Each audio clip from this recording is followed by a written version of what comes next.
Mesto Levoča očarí nejedného návštevníka svojim historickým námestím, ktoré lemujú zachované mešťanské domy.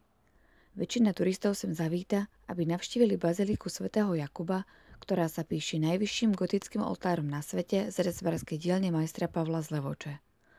Novou atrakciou je sprístupnenie 70 metrov vysokej veže baziliky svätého Jakuba, ktorá svoj súčasný vzhľad získala po požiari v 19. storočí.